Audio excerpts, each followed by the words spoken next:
کہتے ہیں فلاں شخص بڑا امیر ہے، فلاں شخص مفلس ہے، تو ہر کسی کا امیری اور غریبی ناپنے کا اپنا اپنا ایک معیار ہوتا ہے۔ کوئی کہتا ہے فلاں شخص امیر ہے، کوئی کہتا ہے فلاں شخص غریب ہے۔ تو چلتے ہیں پیر صاحب کے پاس۔ پیر صاحب کسے غریب کہتے ہیں، کسے مفلس کہتے ہیں اور کسے امیر کہتے ہیں؟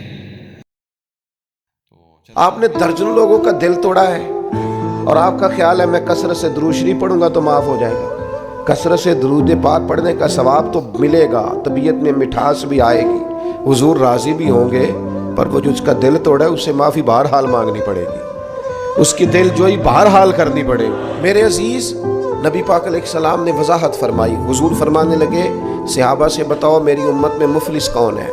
یا رسول اللہ صلی اللہ علیہ وسلم جس کے پاس پیسے نہ ہو وہ غریب ہے، مفلس ہے۔ تو حضور نے فرمایا میری امت میں تو مفلس وہ آدمی ہے جو قیامت کے دن پہاڑ کے برابر نیکیاں لے کے آئے گا، نماز، روزہ، حج، زکوٰۃ، صدقات، لیکن کریم فرماتے ہیں کسی کا اس نے دل توڑا ہوگا، کسی کو گالی دی ہوگی، کسی کو برا کہا ہوگا، نتیجہ یہ نکلے گا کہ اللہ تعالیٰ وہ ساری نیکیاں ان لوگوں کو دے دے گا جن کو تکلیفیں دیتا رہا۔ پھر بھی اس کے ذمے حقوق بچیں گے تو اب جن کو تکلیف دی تھی ان کی گناہ اس کے ذمے ڈال کے پہاڑ کے برابر نیکیاں لے کے آنے والا آدمی بھی دوزخ میں چلا جائے گا۔